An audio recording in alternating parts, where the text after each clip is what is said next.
Assalamualaikum warahmatullahi wabarakatuh. Apa kabar teman-teman? Semoga selalu sehat ya. Kali ini kita ada di pertemuan ke-7 untuk mata kuliah Ekonomi Regional dan Perkotaan. Mari kita mulai. Nah, ini bab untuk pertemuan ke-7 yaitu masih di pertemuan Ekonomi Regional, tapi yang lanjutannya, part kedua.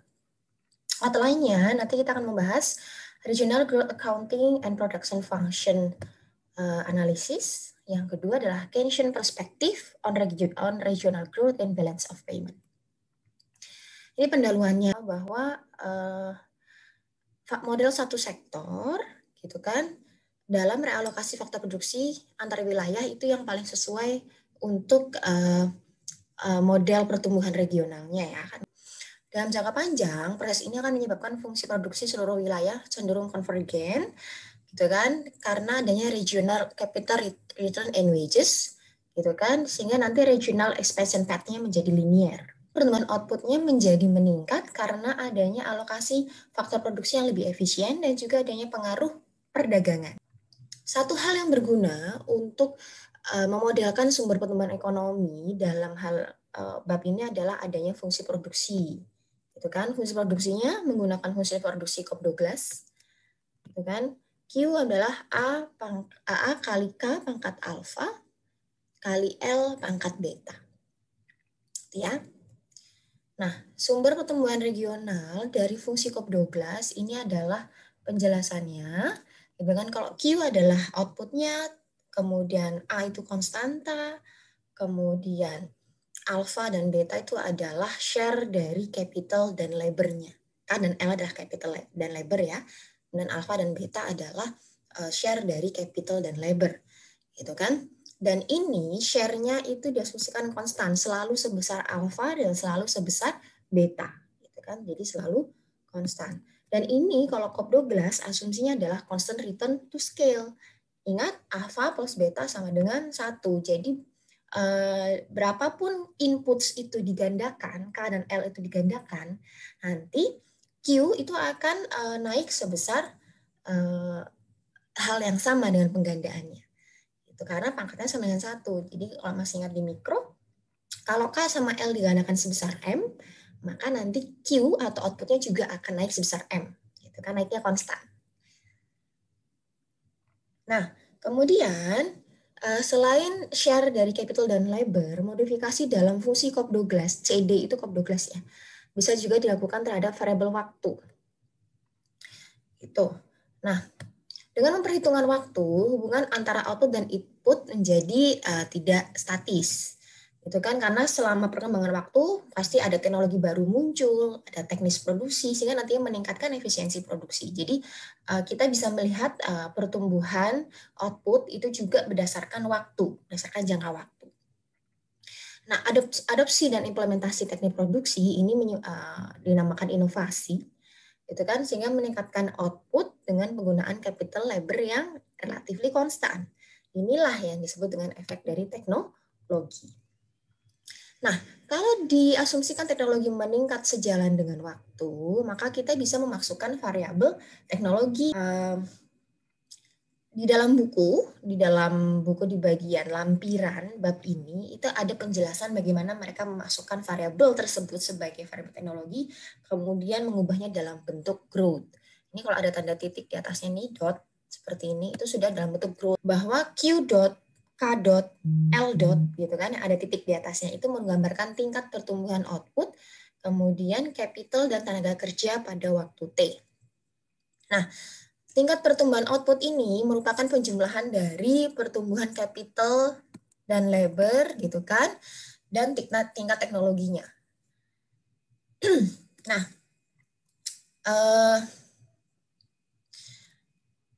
dalam Solo, ini ya, dalam Solo teknologi itu digambarkan sebagai Solo residual, gitu kan, atau bisa juga dinamakan the growth of total factor productivity. Ini teman-teman juga bisa baca sendiri di bagian Solo, di bagian extensionnya dan di bukunya, bahwa dalam teori Solo yang namanya teknologi itu disebut Solo residual atau the growth of total factor productivity. Nah, Ini bagian regional teknologi dan endogenous growth. Neoklassikal regional growth itu tergantung pada perubahan stok faktor produksi tingkat regional dan tingkat teknologi. Tadi sudah dibahas ya. Dari rumus Q dot ini pertumbuhan output wilayah itu dipengaruhi oleh pertumbuhan capital, labor, dan teknologi. Nah, teknologi ini juga disebutkan sebagai residual dari fungsi tersebut, makanya disebut solo residual. Nah, jika faktor produksi itu bersifat mobile, dalam jangka panjang tidak ada perbedaan tingkat pertumbuhan faktor produksi seluruh wilayah. Perbedaan ingat kalau misalkan bersifat mobile, kemudian bisa berpindah-pindah, gitu kan, capital, labor, itu hanya perbedaan pertumbuhan itu hanya terjadi dalam jangka pendek. Kenapa? Karena jangka panjangnya kan mereka sudah kembali ke efisiensi Pareto. Ingat ya, yang minggu lalu ada garis diagonal dalam Edgeworth box, itu titik Paretonya. Nah, jangka panjang itu mereka sudah di situ. Jadi jangka panjang tidak ada perbedaan nantinya dalam tingkat pertumbuhan faktor produksi kalau misalkan hanya dari alokasi efisiensi faktor produksi.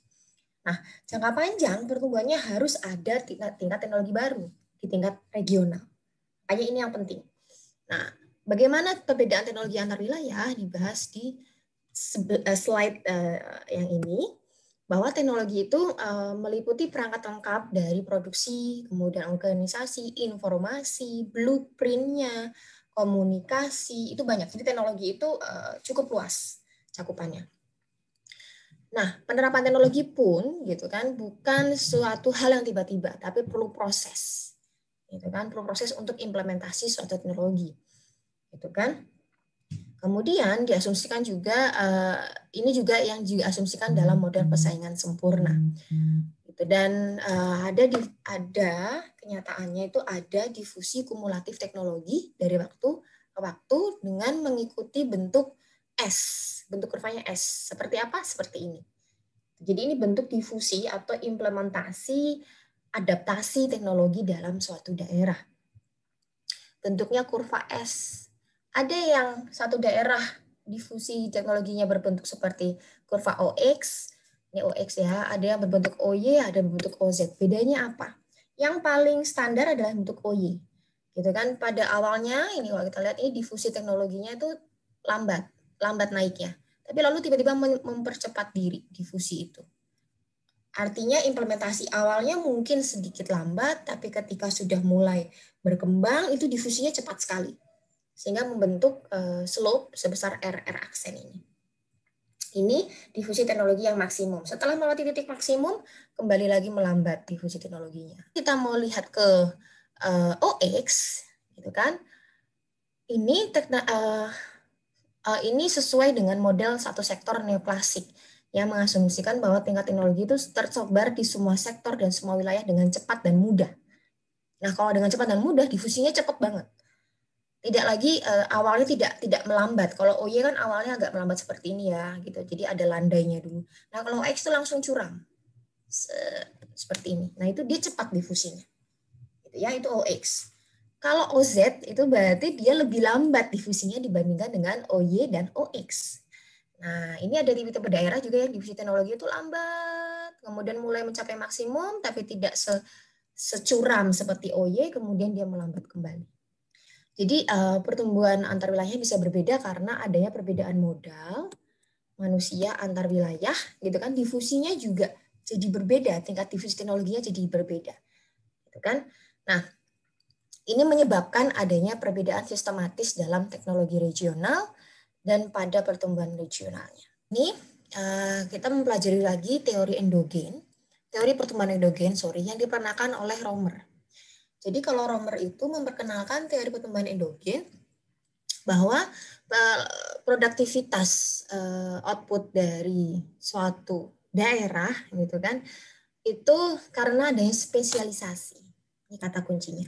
Jadi spesialisasi dari capital dan juga ada manfaat dari labor specialization. Gitu ya. Jadi intinya ada knowledge di dalam capital, gitu kan, dan juga nanti labornya. Fungsi produksi seperti biasa, QT sama dengan A, K pangkat alfa kali L pangkat beta. Gitu kan. Jadi dalam seiringnya waktu, output itu dipengaruhi oleh capital labor dengan share-nya masing-masing dan juga dengan konstanta A. transformasi ketika kita ingin bikin growth dari output tersebut, maka hasilnya adalah QT dot. Ini kalau ada dotnya, ingat ya, ada dotnya di atas, ini bentuk growth-nya.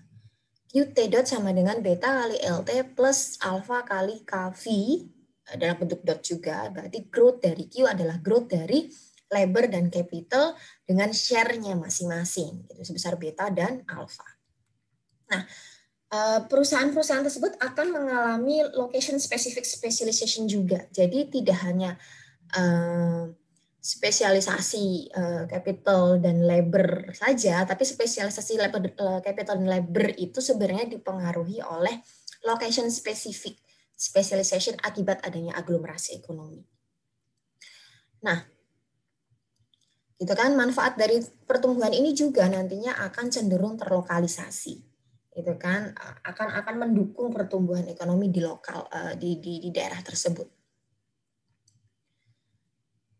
Nah, kemudian efek dari pertumbuhan endogen tersebut diperlihatkan Romer dari rumus 6.8 seperti ini, bahwa ada yang namanya knowledge, ada namanya pengetahuan di sini. Dengan pengetahuannya ada yang simbolnya E, ada yang simbolnya N. Gitu kan? E ini adalah firm specific knowledge, knowledge yang khusus untuk firm tertentu, untuk perusahaan tertentu. N ini adalah pengetahuan umum. Gitu kan? Generally available knowledge. Gitu kan? Kalau firm specific itu spesifik untuk perusahaan tertentu, artinya dia di tingkat perusahaan. Kalau secara umum adalah yang simbolnya N. Dan fungsi F dan G itu saling berhubungan. Gitu kan? Jadi QT kalau sudah ada efek knowledge di sini, kita bisa tuliskan seperti fungsi 6.8. Nah, kalau N dan E itu diasumsikan meningkat dengan laju yang sama, itu kita juga bisa bilang capital juga akan meningkat dengan laju yang sama. Kenapa? Gitu kan? Karena sebenarnya spesifik di tingkat perusahaan, knowledge yang spesifik di tingkat perusahaan itu tumbuh karena adanya pertumbuhan capital. Ya kan? Ketika perusahaan itu tumbuh, inputnya tumbuh, akuisisi capital tumbuh, maka nanti akan ada pengetahuan-pengetahuan dalam hal tersebut yang spesifik di tingkat perusahaan. Jadi sebenarnya ketika N dan E meningkat di laju yang sama, maka sebenarnya K juga akan meningkat di laju yang sama. Itu kan? Maka nanti fungsi COP12-nya akan berubah. Karena N ini sama dengan E, tingkat lajunya, itu kan, kemudian E itu berhubungan dengan capital, maka kita bisa ubah nanti N sama dengan capital di sini, gitu kan, dan dapat diubah menjadi fungsi 6.9. Itu. Nah, fungsi dari titik 69 ini dapat ditulis menjadi seperti ini, growth-nya. 6.10 ini growth-nya karena ada dot di atas ini. Titik-titik di atas. Berarti ini sudah fungsi growth. Nah, kalau nih kita lihat ketika capital itu growth-nya naik, gitu kan, efeknya apa? Kalau alpha ditambah simbol ini, simbol teknologi sebenarnya, ketika capital itu naik, maka nanti growth-nya akan konstan kalau share-nya capital ini sama dengan 1. Nah, kalau share-nya capital ini lebih besar daripada 1, gitu kan, maka nanti growth-nya akan positif dan kumulatif peningkatan. Tapi ketika share-nya capital ini kurang dari 1, maka growth-nya malah akan menurun, gitu kan. Ini yang penting gitu. Bahwa seharusnya kalau mau growth-nya itu positif dan kumulatif, maka share capital ini gitu kan harus lebih besar dari 1. Nah, Romer itu mirip dengan Solow gitu kan, bahwa pertumbuhan output, pangsa pertumbuhan output itu dapat dianggap sebagai technological residual, efek dari teknologi tapi disebut sebagai technological residual. Itu kan dalam model pertumbuhan endogen, dan ini berhubungan erat dengan akuisisi modal seperti yang tadi saya jelaskan sebelumnya. Kalau ada pertumbuhan dalam suatu wilayah, itu kan ada pertumbuhan dari produksinya, pasti ada pertumbuhan dalam akuisisi modal. Itu kan modal bertambah dalam wilayah tersebut. Itu jadi ketika akuisisi modal bertambah, knowledge-nya juga bertambah di dalamnya. Nah, knowledge-nya bertambah ini nanti akan meningkatkan teknologi, gitu kan, dan juga dalam Romer berarti disebut ada peningkatan dalam technological residual. Oke, kita maju ke slide selanjutnya. Ini kita pakai Keynesian perspektif dalam pertumbuhan regional. Kita sudah masuk ke dalam Keynesian perspektif. Perbedaan model pertumbuhan Keynesian di tingkat regional dan nasional adalah hubungan antara pengeluaran investasi lokal dan pendapatan regional itu berbeda dengan tingkat nasionalnya. Investasi sektor swasta cenderung sangat sensitif terhadap pendapatan regional, tidak tergantung pada kondisi ekonomi nasional.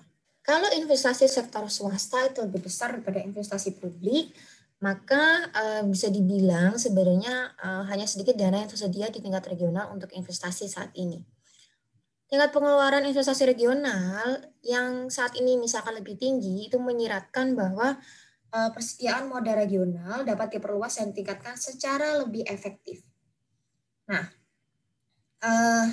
stok modal regional masa depan itu merupakan fungsi dari pendapatan regional saat ini, dan pertumbuhan masa depan tergantung pada tingkat pendapatan saat ini berarti. Nah, ini model sederhana pendapatan pengeluaran regional, gitu kan?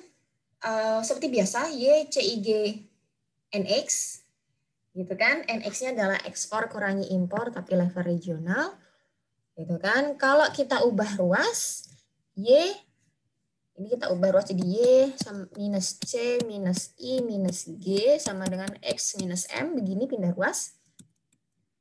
Nah, C minus I minus G ini kita bisa bilang regional domestic absorption atau AR. Itu kan, maka ketika pindah ruas dari 6.16 menjadi 6.17, fungsinya menjadi Y kurangi A sama dengan X kurangi M. Ini adalah interregional trade atau perdagangan antar wilayah. Kemudian Y minus A atau YR minus AR adalah akuisisi bersih dari aset luar wilayah. Nah, model BOP sebenarnya di tingkat nasional itu rumusnya adalah CA kurangi KA plus BOF sama dengan 0. Current account minus capital account plus balance of national financing sama dengan 0. Artinya dia balance. Gitu kan? Nah, dalam current account itu yang diukur apa saja? Itu adalah aliran bersih uang dari aktivitas perdagangan barang dan jasa, tambah pendapatan bunga, tambah pendapatan dividen dari semua aset yang dimiliki WNI di luar negeri. Kalau current account itu nilainya surplus atau positif, gitu kan, artinya negara mendapatkan tambahan mata uang asing dari aktivitasnya, dari aktivitas dalam current account. Nah, ini nantinya akan meningkatkan nilai tukar domestik terhadap mata uang asing. Kalau dari sisi capital account, ini current account, yang ini capital account. Dari sisi capital account itu menggambarkan akuisisi bersih suatu negara atas aset asing melalui pembiayaan dan pinjaman internasional. Jika capital account ini surplus, gitu kan, akan ada arus masuk uang dari negara lain untuk membeli aset-aset domestik. Gitu kan, dan arus masuk uang ini lebih besar daripada arus keluar, makanya capital account-nya jadi surplus.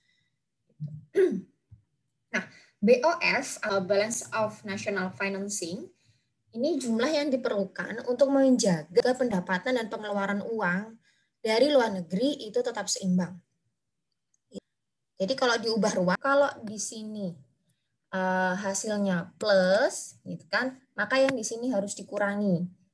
Misalkan di sini plus 100, maka BOF harus minus 100 supaya hasilnya 0. Artinya balance. Gitu.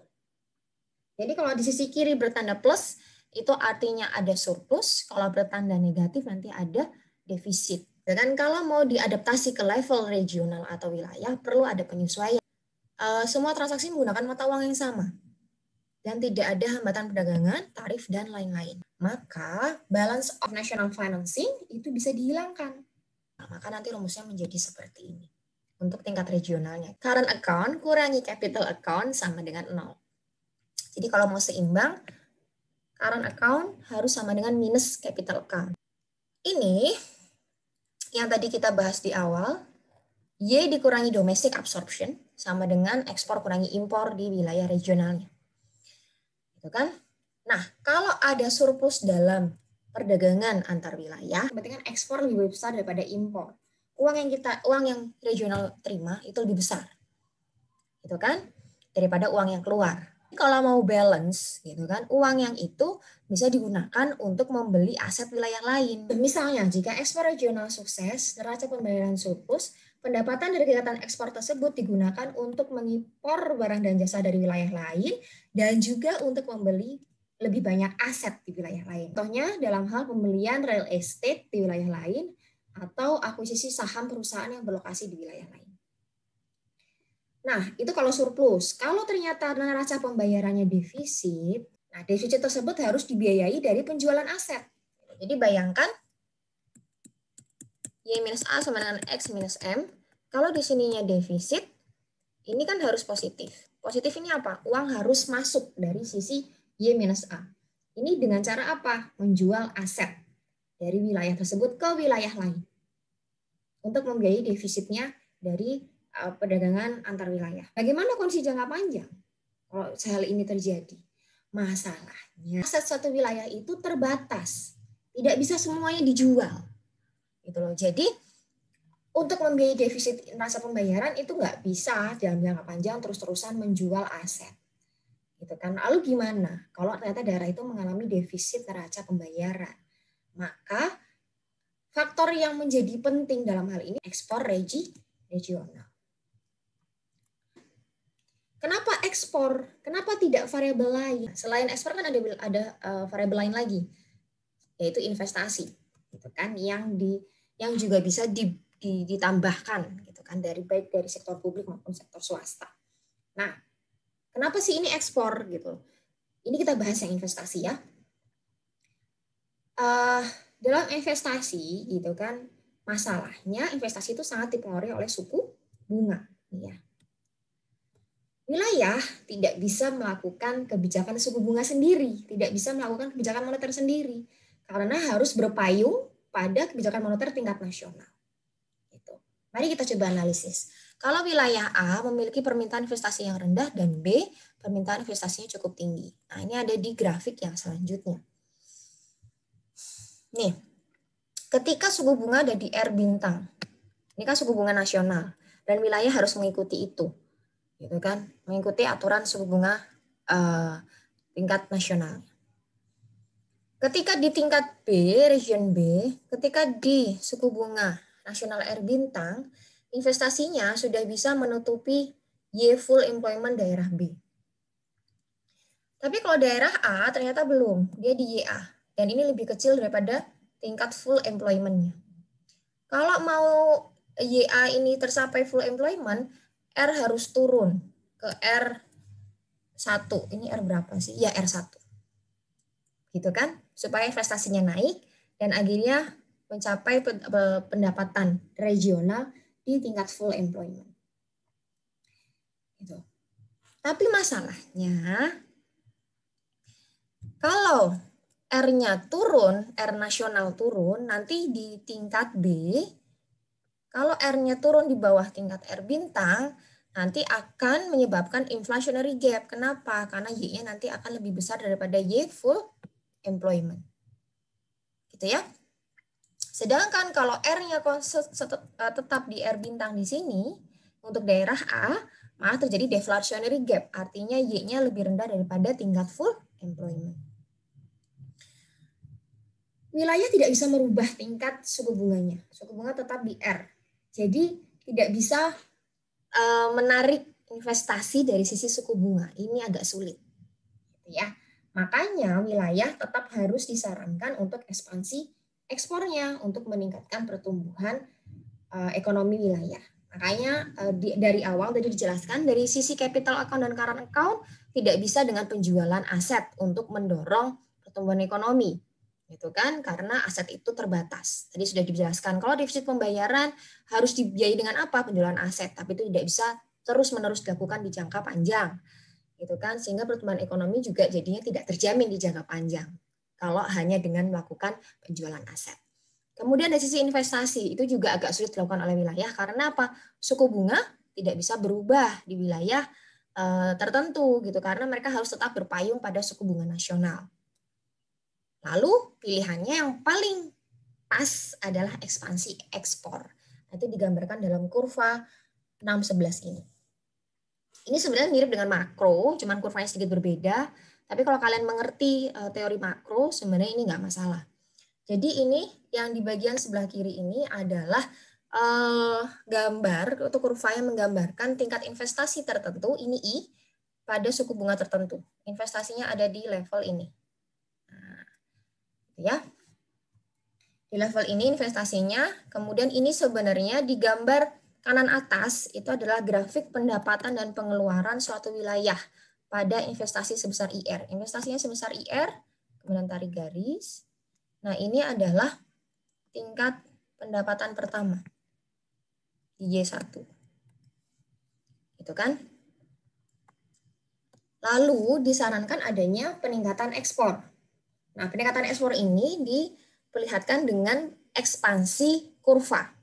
Yang tadinya sumbu horizontalnya di Y bagian atas, kemudian dia ekspansi ke bawah sebesar jumlah ekspornya ke sini, sehingga kurva pendapatan pengeluarannya turun ke bawah. Kan? Terciptalah keseimbangan baru di tingkat Y2. Nah, ini peningkatan pendapatan regionalnya. Gitu. Nah, kalau mau digambarkan dengan kurva ISLM, kurva IS adalah kurva yang menggambarkan summary, menggambarkan hubungan summary hubungan antara suku bunga dengan Y. Gitu kan? Kalau di tingkat regional, maka ini juga bisa digambarkan IS-nya di tingkat suku bunga tertentu, yaitu R bintang ini. Nah, ini R bintang. IS-nya menjadi geser ke kanan. Dan Y-nya naik dari Y1 ke Y2. Nah, ini bekerjalah yang namanya export based super multiplier. Akibat adanya kenaikan ekspor, meningkatkan regional investment dari IS1 ke IS2, gitu kan? Digambar IS1 ke IS2 ya. Atau kalau misalkan ditulisan IS1 ke IS1 bintang. Gitu kan? Sehingga nanti ada multiplier dari ekspor, sehingga nanti investasi juga meningkat dan Y-nya meningkat. Nah, itu tadi secara grafis, gitu kan, efek dari ekspor. Lalu kalau kita mau lihat approach-nya ke fungsi, itu kita bisa lihat di slide ini.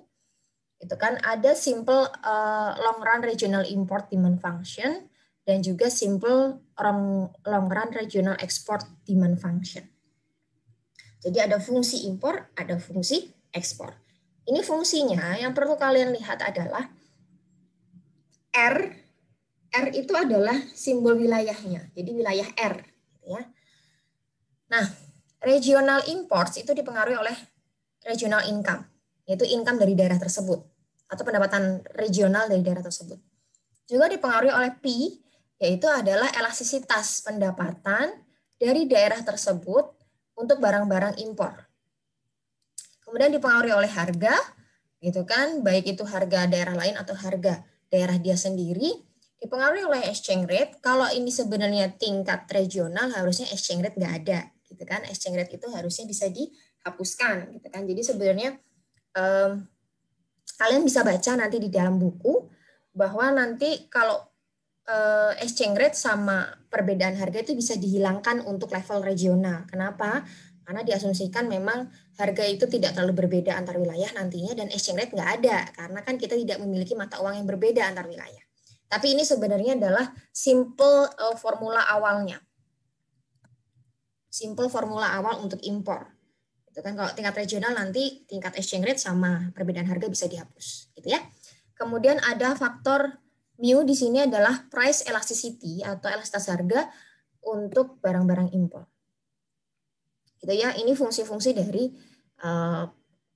kegiatan impor. Gitu kan. Kalau kegiatan ekspor, faktor-faktor yang mempengaruhinya adalah rest of the world income. Berarti income dari daerah-daerah lain atau income dari negara-negara lain kalau tingkatnya internasional. Bayangkan kalau Indonesia mau mengekspor barang, maka yang dipikirkan adalah pendapatan dari negara-negara lain gitu kan, cukup besar atau enggak untuk membeli barang-barang dari kita. Gitu kan, berarti untuk ekspor faktornya yang mempengaruhi adalah rest of the world income, pendapatan daerah lain, pendapatan negara-negara lain, Gitu kan, serta ada epsilon, ini adalah elastisitas pendapatan untuk permintaan barang-barang ekspor dari wilayah kita. Kemudian ada juga elastisitas harga, gitu kan, untuk barang-barang ekspor dari barang-barang kita yang dimiliki oleh daerah-daerah lain. Kan, jadi ini price elasticity yang dimiliki oleh daerah lain untuk barang-barang ekspor dari daerah kita. Kita mentransformasi fungsi tersebut, ini fungsi impor, ini fungsi ekspor, kita transformasi dalam bentuk logaritma natural, kemudian diubah differentiate dalam respect-nya to waktu. Jadi kita turunkan terhadap waktu. Itu ada di dalam buku, kalau mau dilihat sepertinya di dalam lampiran itu ada. Gitu kan? Tapi intinya kita sudah berikan hasilnya di sini. Hasil dari logaritma natural dan turunan terhadap waktunya adalah untuk melihat bagaimana growth dari impor dan ekspor di waktu tertentu, di jangka waktu T. Ya. Nah, dari rumus yang awal kemudian kita turunkan, ketemulah rumus 624 dan 625. Itu kan ini growth. Kenapa? Karena ada dotnya di atas. Ya, untuk setiap variabel ada dotnya di atas. Kan?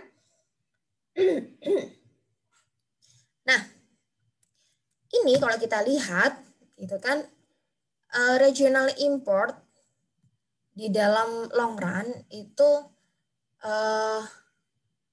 kurang lebih sustainable, gitu kan. Jadi selain ada rumus di 624, 625, ada satu rumus lagi yaitu ini.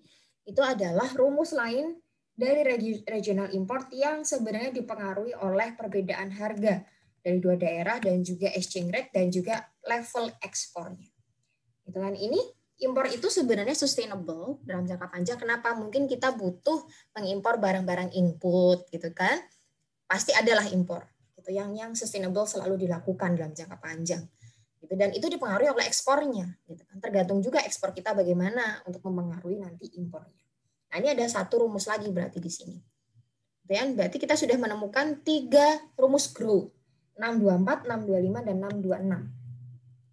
3 rumus tersebut kita ubah. Rumus 624, 625 disubstitusi masukkan ke dalam rumus 626. Gitu kan? Jadi 624, 625 ini kita substitusikan ke sini. Ketemulah rumus 627. Ketemu rumus 627 dalam bentuk Y growth.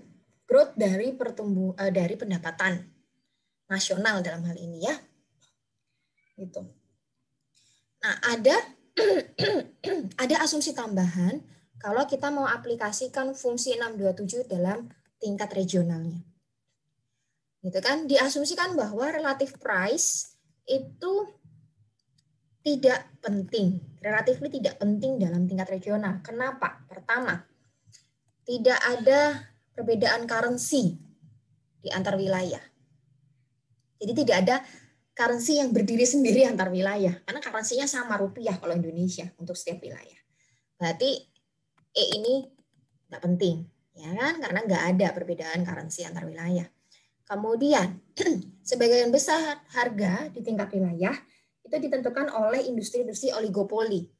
Itu kan yang artinya oligopoli ini, perang harga antar oligopoli ini akan menjamin price stability. Gitu kan, sehingga nanti tingkat harga antar daerah juga nggak terlalu banyak berbeda. Gitu kan. Selain itu diasumsikan juga geographical transaction cost, gitu kan, dan special competition di antar daerah itu stable over long periods, gitu kan. Gitu kan. Jadi sebenarnya ini sama ini nggak ada, gitu loh. Karena harga antar wilayah diasumsikan stable dalam jangka panjang, tidak berbeda jauh. Transaction cost geografikalnya juga tidak memiliki pengaruh yang signifikan.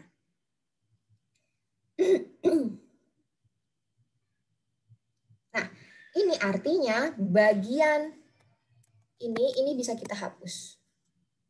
Ketemulah nanti rumusnya menjadi 628 untuk tingkat regional. Bahwa pertumbuhan ekonomi tingkat regional itu hanya dipengaruhi oleh variabel ini aja. yaitu epsilon kali Z per Pi. Epsilon kali Z ini nanti yang akan menentukan ekspor regional. Apa itu epsilon? Apa itu Pi? Nih, epsilon adalah income elasticity daerah tersebut itu kan terhadap barang-barang impor. Kalau elastisitasnya tinggi, artinya dia sangat elastis, pendapatan daerah tersebut naik, dia langsung beli barang-barang impor. Kalau itu Pi ya. Kalau epsilon itu adalah elastisitas income dari daerah lain. Kalau di sini kan bahasanya world, the rest of the world gitu ya, income. Elasticity. Tapi sebenarnya kalau mau diaplikasikan ketika daerah adalah elastisitas pendapatan daerah lain atas barang-barang yang diekspor oleh daerah R. Artinya kalau daerah lain punya elastisitas epsilon yang tinggi, dia elastis epsilonnya. Kalau daerah lain income-nya naik, gitu kan langsung beli barang-barang yang diekspor oleh daerah R. Kesimpulannya adalah pendapatan suatu wilayah itu sangat dipengaruhi oleh elastisitas pendapatan terhadap barang-barang ekspor dan impor, yaitu epsilon dan Pi yang tadi sudah dijelaskan. Jika suatu wilayah didominasi oleh produk yang barang-barang dengan nilai tambah tinggi, kemudian elastisitas income-nya tinggi, dan harganya juga murah, harga barang-barangnya relatif murah, bernilai tambah tinggi, elastisitas income-nya tinggi, maka pertumbuhan ekspor itu akan kuat, cenderung kuat dan konsisten dari waktu ke waktu. Kalau dari wilayah itu didominasi oleh industri yang memiliki keterkaitan lokal yang kuat, pertumbuhan impornya nanti akan relatif rendah. Nah, kombinasi antara high income elasticity untuk barang ekspor, barang yang kita ekspor, dengan low regional income elasticity untuk barang-barang impor, itu nantinya akan memberikan tingkat pertumbuhan regional jangka panjang yang tinggi. Verdun Law and Cumulative Growth. Dalam Verdun Law ini berkaitan dengan masalah skala ekonomi, gitu kan? Jadi dari Keynesian approach yang awal, gitu kan, sekarang dari post Keynesian itu berkaitan dengan masalah skala ekonomi. Berdasarkan Verdun Law ini, skala ekonomi itu ada hubungan positif antara pertumbuhan produktivitas tenaga kerja dengan pertumbuhan output. Skala ekonomi dilihat dari pertumbuhan produktivitas tenaga kerja dan pertumbuhan output. Pertumbuhan produktivitas tenaga kerja dilihat dari growth-nya row. Ini row ya. Dan growth karena ada dotnya di atas.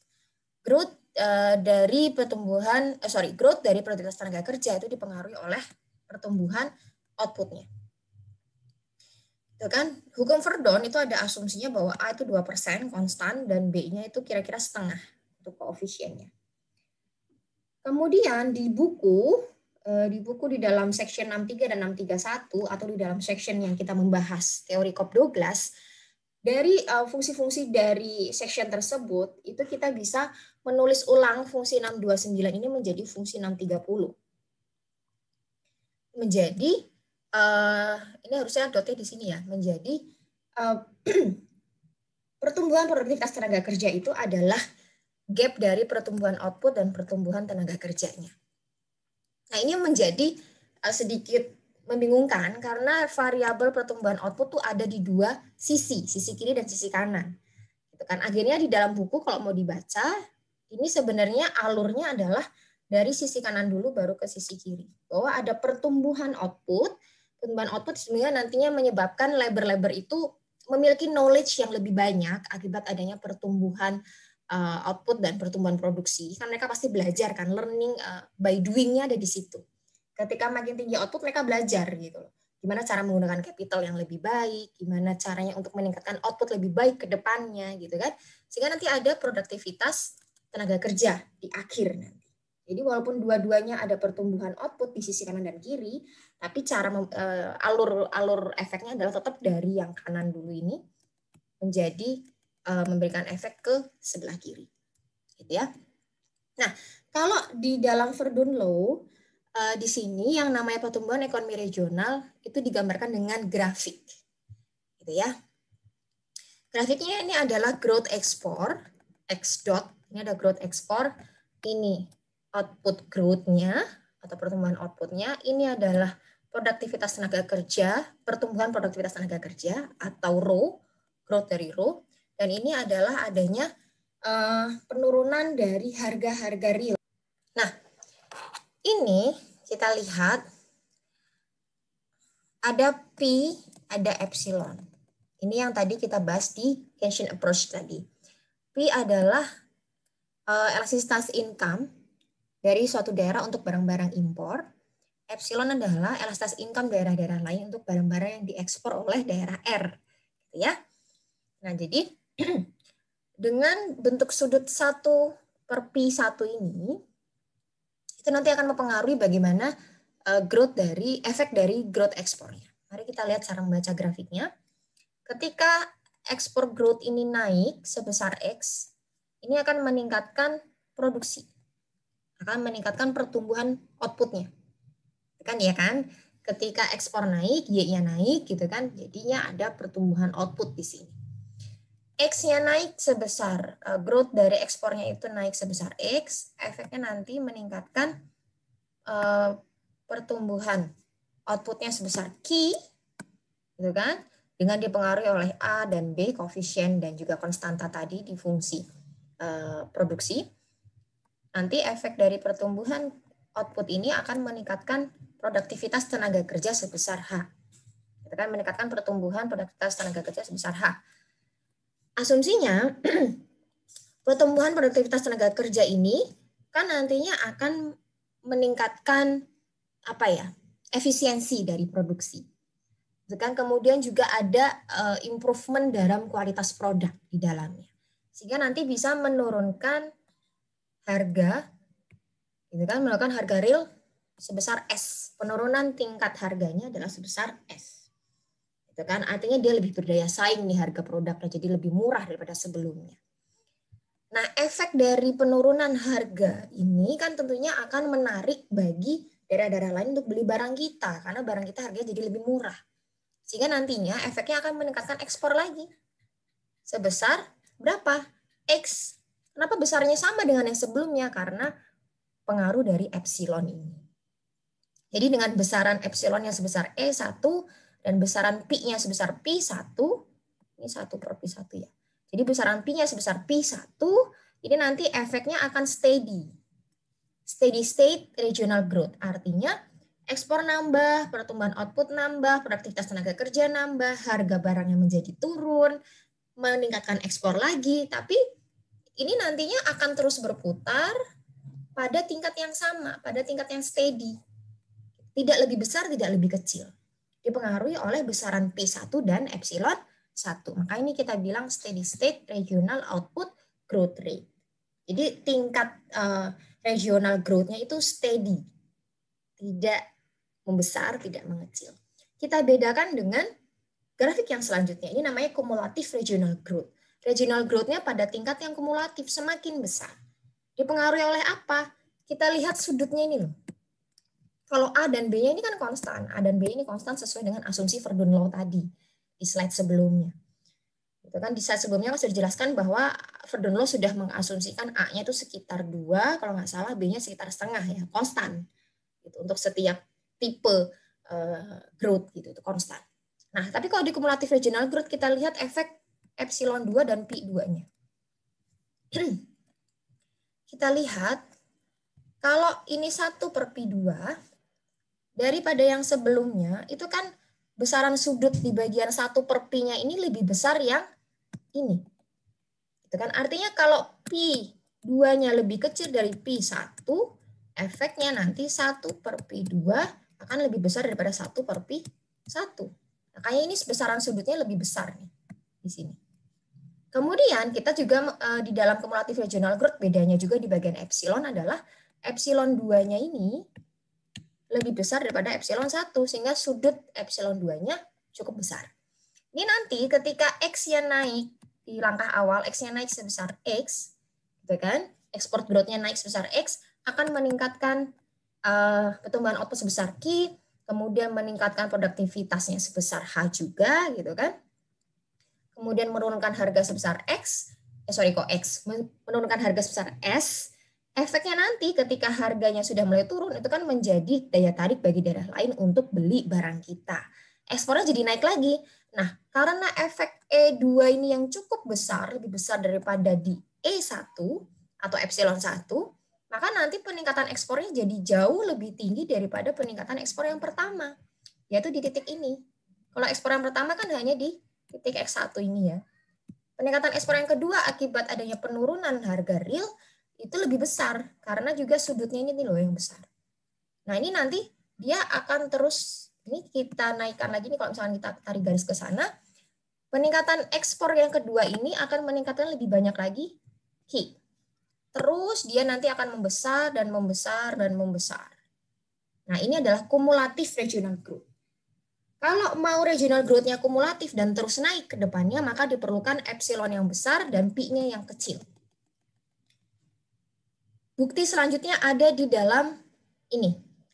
Ini namanya kumulatif regional decline. Dia bentuk kurvanya nanti memutar ke dalam. Artinya ada declining dalam regional growth. Kenapa? Karena 1/P3-nya ini relatif kecil. Nanti di sini ini harusnya P3 ya. Nah ini P3 ini lebih besar daripada P1, sehingga nanti efeknya 1/P3 akan lebih kecil daripada 1/P1.